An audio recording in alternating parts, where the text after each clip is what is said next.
சொன்னா இன்னொன்னு சொல்றீர், அதை சொன்னா இன்னொன்னு சொல்றீர். நான் எப்படித்தான் இப்போ பரமாத்மாவை தெரிஞ்சுக்கிறதுன்னு கேட்டேன். அவன் அடையறது எப்படின்னு கேட்டேன். வழியே கிடையாதுன்னீர். வழியே கிடையாதான்னு இல்ல, அவரா பிரயத்தனப்பட்டு உன்னை ஏத்துனுட்டா உண்டு நீர். அவரா என்னை ஏத்துக்கிறதுக்கு என்ன பண்ணணும்னு கேட்டேன். அன்பை வளர்த்துக்கோன்னு சொன்னீர். அன்பை வளர்த்துக்கிறதுக்கு என்ன பண்ணணும்னு கேட்டேன். அவனை பத்தி நிறைய கேளு நீர். இப்ப அடுத்து சொல்றேன். இப்ப அவனை பத்தி நிறைய தெரிஞ்சுக்கிறதுக்கு கேட்கறதுக்கு என்ன பண்ணணும்னார். அதுக்கு நேர பதில் சொல்லிட்டார். மகத்பாத ரஜோபிஷேகா. மகான்களான இறை அடியார்கள், இறை அன்பர்கள், பகவானுடைய தொண்டர்கள், அவர்களோட சமாகமம் வேணும். அவர்களோட எப்பவும் சாது சமாகமத்தில் இரு, பக்தர்களோட கூட சேர்ந்திரு. அப்பாவா விடாம பகவானை பத்தி பேச பேச பேச உனக்கு நிறைய அவனை பற்றிய அறிவு ஏற்படும். ஏற்பட ஏற்பட அன்பு வளரும். அன்பு வளர்ந்துட்டா அவன் இல்லாத இருக்க முடியாதுங்கிற துடிப்பு வந்துடும். அந்த துடிப்பு யாருக்கு வருகிறதோ அவர்களை பெருமான் நெருக்கமானவராய் ஏத்துனுடுறார்.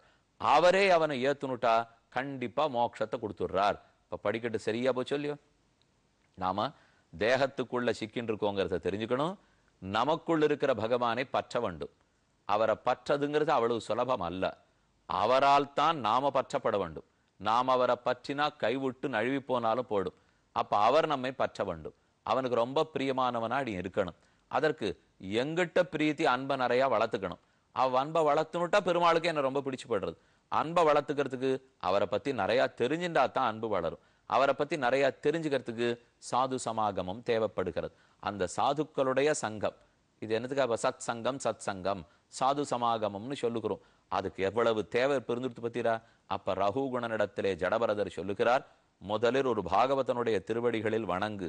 அவனுடைய திருவடி பட்டிருக்கிற ஸ்ரீ பாத தூளி, தொண்டர் அடிப்பொடின்னு தொண்டர் அடிப்பொடி ஆழ்வார் பேர் வச்சிருந்தாரோ இல்லையோ, தொண்டர்களுடைய திருவடியில் இருக்கிற மண்ணு துகள் மகத்பாத ரஜஸ், அதை எடுத்து நன்கு உன் தலையில தடவிக்கோ.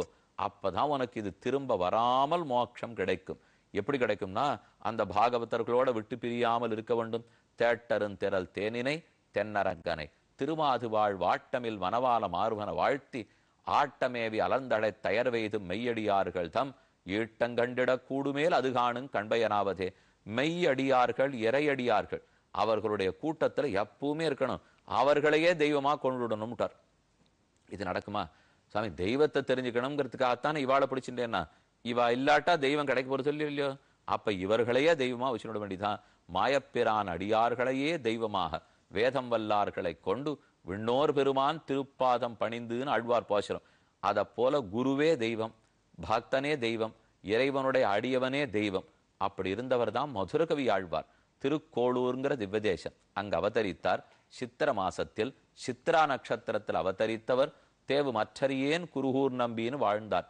அவிதித விஷயாந்தர சட்டாரேர் உபனிஷதாம் உபகான மாத்திர போகா அபிச்ச குணவசாத்ததேகசேஷி மதுரகவி ஹிருதயே மமாவிரஸ்து வேறொன்னும் நானறியேன் வேதம் தமிழ் செய்த மாறன் சடகோபன் வன்குருகூர் ஏரெங்கள் வாழ்வாமென்னேத்தும் மதுரகவியாரெம்மை ஆழ்வார் அவரே அரண். பகவான் தான் தெய்வம் நம்மாழ்வாருக்கு. ஆழ்வார் திருநகரில் பிறந்த நம்மாழ்வாருக்கு பகவானே தெய்வம். ஆனா திருக்கோளூர்ல அவதரித்தாரே வைத்தமாநிதி பெருமாளுடைய ஆஸ்தானம் ரொம்ப ஆச்சரியமான பெருமாள். குபேரன் நிதி எல்லாத்தையும் தொலைச்சுட்டார். குபேரன் தொலைத்த செல்வத்தை கூட மை போட்டு பார்த்து வைத்தமாநிதி பெருமாள் ஜாகிரதையா அந்த குபேரனுக்காக பெற்று கொடுத்தார். அவர் குபேரனுக்கு நவநிதிகளை கொடுத்தாரோ இல்லையோ நமக்கு தெரியாது. ஆனா இந்த சம்பிரதாயத்துக்கே ஒரு நிதி பொற்கிழிய போல மதுரகவி ஆழ்வார கொடுத்தார். மதுரகவி ஆழ்வாருக்கு யார் நிதி? நம்மாழ்வார் தான். கண்ணுனும் சிறுத்தாம்பினால் கட்டுண்ண பண்ணிய பெருமாயன் என் அப்பனில் நன்னி தென்குருகூர் நம்பி என்னக்கால் அன்னிக்கு மமுதூரும் என் நாவுக்கே. கண்ணனை அனுபவிக்கிறத விட நம்மாழ்வார்னு சொன்னதான் என் நாக்கு இனிக்கிறது. ஏன்னா அவர்தான் நிற்கப்பாடி என் நெஞ்சுள் நிறுத்தினான். பகவானை பத்தின அனைத்து கருத்துக்களும் அடங்கியது திருவாய்மொழி, நம்மாழ்வார் பாடிய திருவாய்மொழி. அந்த 1102 பாசுரங்களும் என் நஞ்சத்துல நிற்கும்படி பாடி வைத்தார் அல்லவா. இது எவ்வளவு பெரிய உதவி இல்ல. இந்த அர்த்தம் எனக்கு நின்று இருக்குமா? நின்று இருக்காட்டா பகவானைத்தான் தெரிஞ்சுட்டு இருப்பேனா? அப்ப பெருமானையே கடவுளா கொன்றதை விட அவனை நமக்காக கொடுத்த, அவனை காட்டி கொடுத்த குருவை, ஆசிரியரை, அவரை காட்டின பக்தனையே நமக்கு தெய்வமாக கொள்ள வேணும். இது மதுரகவி ஆழ்வாருடைய நிலை. அப்ப மகத்பாத ரஜோபிஷேகம் என்னோத்தம ஸ்லோக குணானுவாதா பிரஸ்தூயத்தே கிராமிய கதா விதாத்தா. பெருமானுடைய குணத்தை அவர்கள் பாடுவார்கள். அவர்களோட சேர்ந்து சேர்ந்து நாம குணத்தை பாட வேண்டும். சாதுக்களோட கூட இருக்கிறதுனால என்ன லாபம்? நமக்கு பெருமாளை பத்தி தெரியலன்னா சொல்லிக் கொடுப்பா. தெரிஞ்ச பிற்பாடு அந்த அறிவை நன்கு வளர்த்து கொடுப்பார்கள். நாம ஏதானு சொல்லி ஆற்றாமையை குறைச்சிக்கணும்னா அவள்கிட்ட பேசிக்கலாம். சம்சாரத்தில் இருக்கிறச்சே தப்பு பண்றதுக்கு வாய்ப்பு அதிகம் இல்லையோ. தப்பு வழியில போறாப்புல இருந்தா நம்மளை சொல்லி திருத்தி விட்டுருவா. இதை போல அவர்களிடத்துல இருந்தா எத்தனை நல்லது பாருங்க. இதே துஷ்ட சகவாசத்துல இருந்தா பகவானை பத்தி சொல்ல மாட்டா, தெரிஞ்சுன்னு வந்திருந்தாலும் கெடுத்துருவா. நாம தப்பு பண்ண போனாலும் இதுதான் சரியான வழி, இப்படியே போ அப்படி நம்மளை கெடுத்து விட்டுடுவார்கள். அதனால துஷ்டர்கள் சகவாசத்தில் இல்லாமல் நல்லார்களோட சேர்ந்து வாழ்ந்தோம் என்னால் அப்பதான் இன்னும் பெருமாளை பத்தி தெரிஞ்சுக்கிறோம். நம்ம அன்பை வளர்ப்பர்கள், பக்தியை வளர்ப்பர்கள். தப்பு பண்றாப்புல இருந்தா அதை தடுத்து இந்த வழி போகாதே அப்படி நம்மளை நல்வழிப்படுத்தி விடுவார்கள். இது இத்தனைக்கு சாது சமாகமும் முக்கியம் சொல்லிட்டு கடைசியில தன் முன்கதையை சொல்லி முடிச்சுட்டார். அகம் புரா பரதோ நாம ராஜா விமுக்த திருஷ்ட ஸ்ருத சங்கபந்தா ஆராதனம் பகவத ஈகமானோ மிருகோபவம் மிருகசங்காத் ததார்த்தா. நான் ஏற்கனவே உயர்ந்தவனாத்தான் பிறந்திருந்தேன்.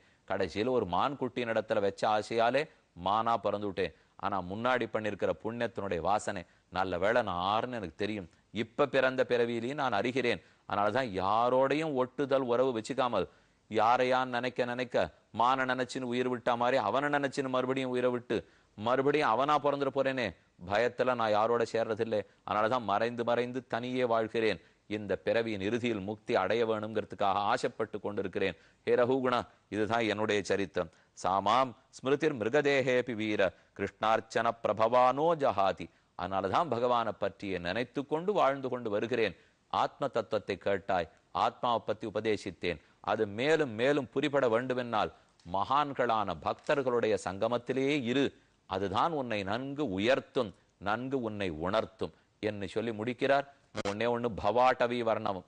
அதாவது இந்த சம்சாரம்ங்கிறது பெரிய காடு. ரொம்ப அழகா ஒரு சிமிலாரிட்டி அதை எடுத்து சொல்லியிருக்கார். என்னான்னு காத்திருந்து பார்ப்போம்.